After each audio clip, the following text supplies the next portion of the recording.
আমার জায়গায় যদি কোনো একটা মেয়ে ভিডিওটা আপলোড করতো তাহলে প্রত্যেকটা ছেলে তার পুরো ভিডিওটা ওয়াচ করতো। এমনকি কত সুন্দর সুন্দর কমেন্ট যে করতো, বলতো আপু আপনি কি আমার সাথে 1v1 করবেন, আপু আপনি না অনেক ভালো গেম প্লে করেন, আপু আপনার সাথে আমি অ্যাড হইতে চাই, আরো কত সুন্দর সুন্দর কমেন্ট যে করতো রে ভাই।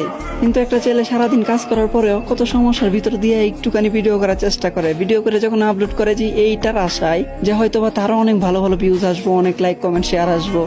লাইক কমেন্ট তো দূরের কথা ভাই, ভিউজই আসে না, 100 ভিউজে যায় আটকা যায়। আর এই জায়গাতেই কোনো মেয়ে যদি নর্মাল এডিট করে, কোনো রকম এডিট ছাড়া ভিডিও কলে রেকর্ড করে আপলোড করে দেয়, তারপরে হাজার হাজার ভিউজ হয়ে যায়। আমি এটা বলতে চাইতেছি না যে মেয়েদেরকে কেউ সাপোর্ট করো না, হ্যাঁ মেয়েদেরকেও সাপোর্ট করো, কিন্তু হ্যাঁ পাশাপাশি ছেলেদেরকেও করো। একটা ছেলে যে কত কষ্ট করে ভিডিও বানায়, কতটুকু আশা নিয়ে ভিডিও বানায়, এটা কি তোমরা জানো? আচ্ছা আমি অন্যদের কথা বাদ দিলাম, আমার নিজের বিষয়টাই বলি যে আমি 12 থেকে 13 ঘন্টা কাজ করার পরেও আমি কতটুকু কষ্ট করে ভিডিও আপলোড দেই তোমাদের থেকে একটু ভালোবাসার আশায়। আর আমি আমার নিজের জন্য কখনোই সাপোর্ট চাই না তোমাদের থেকে। আমার কথা হলো আমার ভিডিওগুলো যাদের কাছে ভালো লাগে তারা তো অবশ্যই করবে, এটা তো আর আমার বলতে হইব না, তাই না? আমি সাপোর্ট তাদের জন্য চাইতেছি যারা অনেক কষ্টের পরেও কোনো রকম ভিউজ পাইতেছে না। তোমরা তাদেরকে